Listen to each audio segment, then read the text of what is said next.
The sound of my sister Rachel's words still echoed in my ears as I sat in my car outside our family home. The same house where we'd grown up, where Mom had raised us after Dad died, where everything had fallen apart in the past year. My name is Emma Mitchell, and at 29, I'd just been disowned by my family because of lies my sister had spent months carefully crafting. The irony was, I had proof that would destroy her carefully constructed narrative. I just wasn't ready to use it yet. The USB drive felt heavy in my jacket pocket, Mom's final gift to me, given in secret during one of her last lucid moments in the hospital. "Not yet, Emmy," she'd whispered, her voice weak but her eyes sharp. "Wait until you really need it. You'll know when." That was 3 weeks ago. Now Mom was gone, buried just yesterday, and Rachel had finally succeeded in what she'd been working toward for months, turning our entire family against me. I started the car, catching a glimpse of Rachel watching from the living room window. She'd always been the perfect daughter, the one who'd stayed in our hometown, married well, given Mom grandchildren. Meanwhile, I'd moved to New York, built a career in investigative journalism, lived life on my own terms. It hadn't been a problem until Mom got sick. Pancreatic cancer, aggressive, terminal from the start. I'd flown home immediately, ready to help however I could. But Rachel had other plans. "Mom needs stability right now," she'd said, her voice dripping with false concern. "Your busy life in New York, your unpredictable schedule, it's too disruptive. I'll handle her care." And so it began. Every time I tried to visit, Rachel told me Mom was too tired. When I called, Mom was always sleeping or in too much pain to talk. Slowly, surely, Rachel began spinning her web of lies. She told our aunts I was too busy with my career to care about Mom. Told our cousins I refused to help with medical bills. Told our family friends I'd abandoned Mom when she needed me most. And all the while, she controlled access to Mom so completely that I couldn't defend myself. I pulled away from the curb, memories of the past year flooding back. The desperate attempts to see Mom, the blocked phone calls, the text messages Rachel sent pretending to be Mom. Messages I later learned Mom never knew about. But what Rachel didn't know, what none of them knew, was that I'd spent those months doing what I do best, investigating, documenting, gathering evidence. Mom's nurses had been particularly helpful, especially after they witnessed Rachel's behavior firsthand. "Your sister's been intercepting your cards and letters," Maria, Mom's favorite nurse, had told me during one of my few successful hospital visits. "Your mom keeps asking why you never write." That was when I'd started keeping records, dates, times, witnesses, every instance of Rachel's interference. I'd even managed to get security camera footage from a hospital showing Rachel throwing away the care packages I sent. The USB drive shifted in my pocket as I turned onto the highway. Mom had given it to me during my last visit, just 2 days before she slipped into the coma that would claim her life. Rachel had been at her kid's soccer game, and I'd finally had a moment alone with Mom. "I know what she's been doing," Mom had said, her voice barely a whisper. Maria told me everything, but confronting her now would only make things worse. She'd pressed the small drive into my hand. "This is your insurance policy, Emmy. Use it wisely." I hadn't watched it yet. Part of me was afraid of what I'd find, but another part knew Mom was right about timing. Rachel had spent a year building her narrative. The devoted daughter caring for our dying mother while the selfish sister abandoned her family. Dismantling that story would take more than just accusations. My phone buzzed with a text from Maria. "You okay?" That scene at the house looked pretty intense. I pulled into a coffee shop parking lot to respond. Maria had become my ally throughout this ordeal, keeping me updated on Mom's condition when Rachel blocked my access, making sure Mom knew I was trying to be there. "I'm fine," I typed back. Rachel finally did it, convinced everyone I'm the villain in her story. But Mom left me something that might change everything. Maria's response was immediate. The USB drive, she told me about it, said it would show the truth when the time was right. I ordered a coffee and found a quiet corner table. My laptop was in my bag. I could watch it now, finally see what Mom had left me. But her words echoed in my mind. "Wait until you really need it." Instead, I pulled out my reporter's notebook. Old habits die hard, and began writing everything down. The scene at the house today, Rachel's accusations, the family's reactions. I learned long ago that details matter, especially when you're dealing with someone who twists the truth. Rachel had been clever. I had to give her that. She'd started small, planting seeds of doubt about my character, my commitment to family. Then, as Mom got sicker, the lies grew bigger. Emma's too busy with her career to help with Mom's care. Emma refuses to contribute to the medical expenses. Emma doesn't even call or visit. Each lie built on the last, creating a picture of a heartless daughter who'd abandoned her dying mother. The fact that I'd been sending money monthly, calling daily, though Rachel usually blocked my calls, and flying home every chance I got, though Rachel usually prevented me from seeing Mom, didn't matter. Perception had become reality. My coffee grew cold as I wrote, documenting every detail of how Rachel had systematically turned our family against me. Aunt Sarah, who'd once been like a second mother to me, now couldn't look me in the eye. Cousin Mike, who'd been my best friend growing up, had blocked my number. Even our childhood neighbors, the Petersons, had turned away when they saw me at the funeral. The ultimate betrayal had come today when Rachel had gathered the family to read a letter she claimed Mom had written before she died. A letter that painted me as a heartless, selfish daughter who cared more about my career than my dying mother.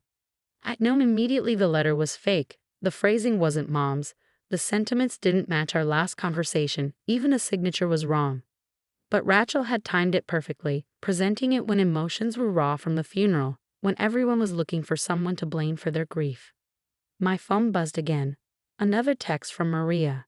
Just so you know, that letter Rachel read today. Your mom never wrote anything like that. I was with her those last weeks.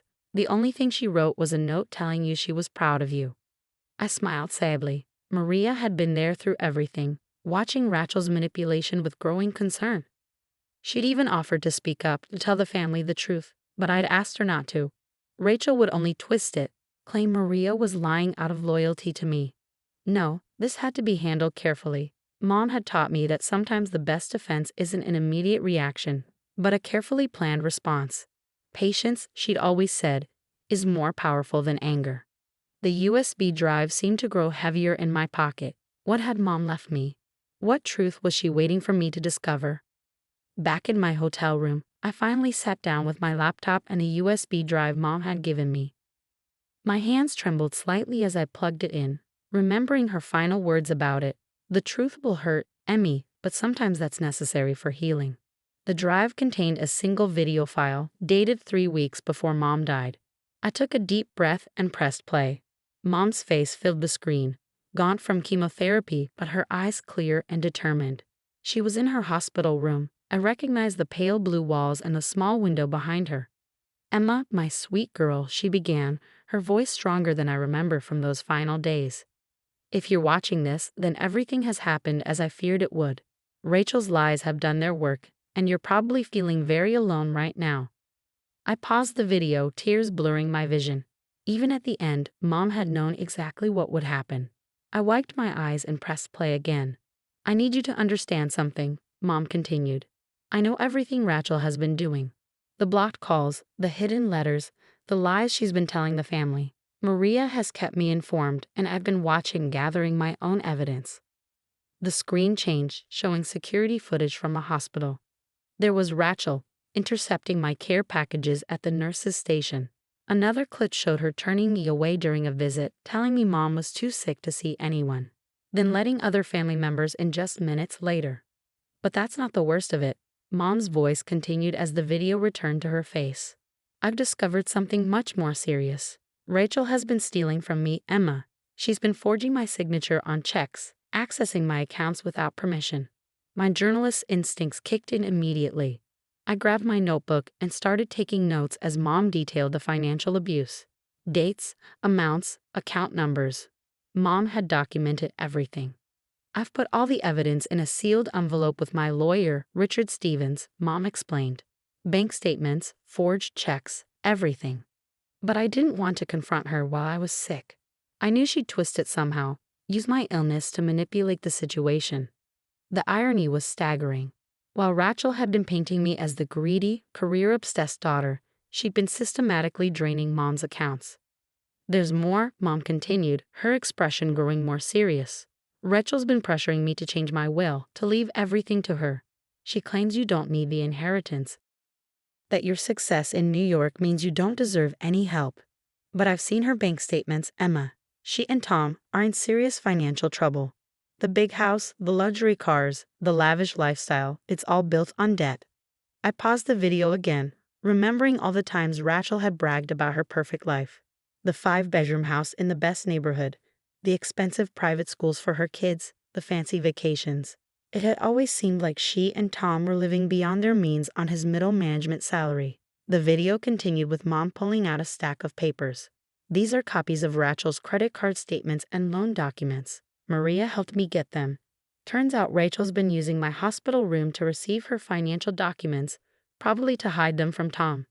They're nearly bankrupt, Emma. That's why she's been stealing from me, why she's so desperate to control my estate.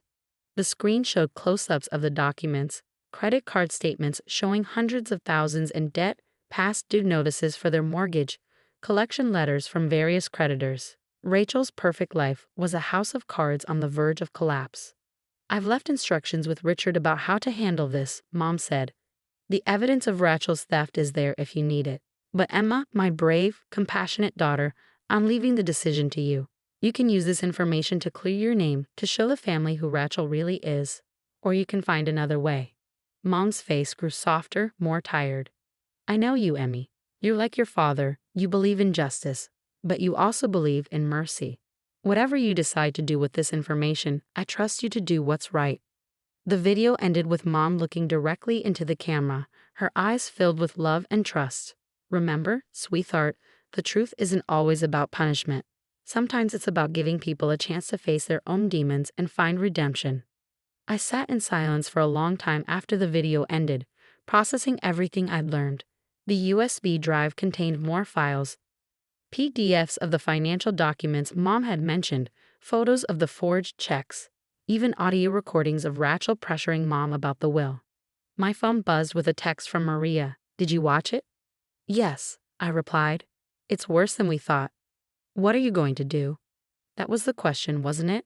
I could take this evidence to the family right now, expose Rachel's lies and theft. It would destroy her, but it would also hurt her children, damage Tom's reputation, tear our family apart even more. Or I could do what Mom suggested, find another way. I opened my laptop again and started researching. If Rachel and Tom were really in that much debt, there had to be public records. Sure enough, I found tax liens, civil judgments, even a pending foreclosure notice on their house. The perfect life Rachel had built was about to implode, with or without my intervention. The question was whether I wanted to be the one holding the match. The next morning, I drove to Richard Stevens' law office. Mom's attorney was expecting me. She'd apparently left detailed instructions about what to do after she passed. Emma, he greeted me warmly, leading me into his office. I've been waiting for you to come. I assume you've watched the video. I nodded, taking a seat across from his desk. I need your advice, Richard. Not just as Mom's lawyer, but as someone who's known our family for years. He leaned back in his chair, studying me carefully. You're wondering whether to expose everything? Yes, I admitted. Part of me wants to call a family meeting right now, show them the video, prove that Rachel's been lying. But your mother raised you better than that, he finished with a gentle smile. She knew you'd struggle with this decision. That's why she left you this. He handed me another envelope, this one in Mom's familiar handwriting.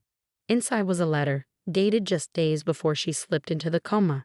My dearest Emma, by now you know the truth about Rachel's actions. You're probably angry, hurt, and looking for justice. Those feelings are valid. You've been wronged in ways no sister should experience.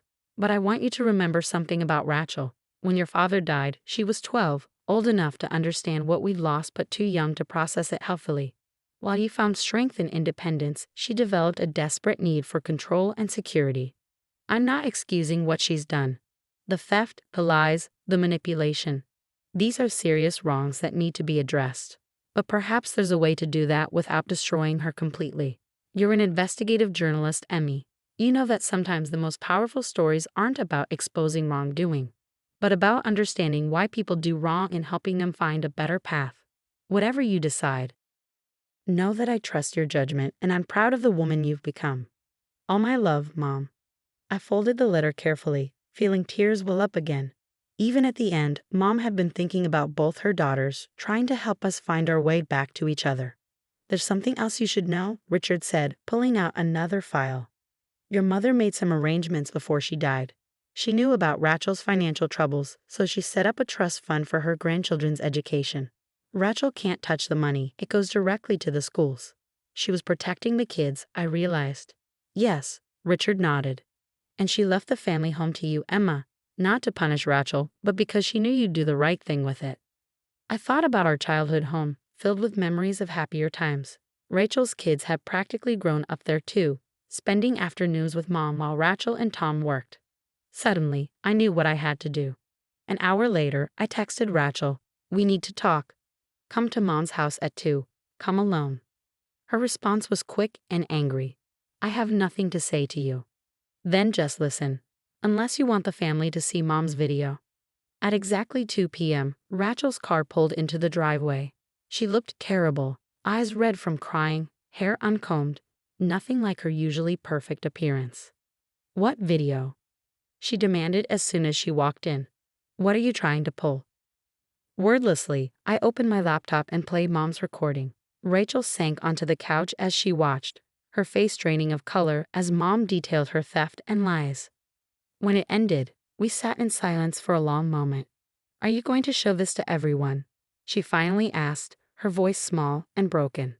"That depends on you," I replied. "Mom left me the house, Rachel, and I know about the foreclosure notice on your place." She flinched. "How did you?" "I'm a journalist. Finding information is what I do." I took a deep breath. "Here's what's going to happen. You and the kids can move in here." "What?" "The house is paid for. The utilities are manageable. You can get back on your feet, work out your debt issues. But there are conditions." Rachel's eyes narrowed. "What conditions?" "First, you come clean to the family about the lies you told about me. All of them. Second, you get professional help, therapy to deal with your control issues and financial counseling to handle the debt. Third, you pay back every penny you stole from Mom's accounts. And if I refuse?" I opened another file on my laptop, the one with all the evidence of her theft. "Then I go to the police with proof of your financial fraud. Your choice." Rachel's facade finally crumbled completely. She buried her face in her hands and began to sob, deep, racking cries that seemed to come from somewhere ancient and wounded. "I didn't mean for it to go this far," she choked out. "The debt just kept growing, and I couldn't tell Tom, and then Mom got sick."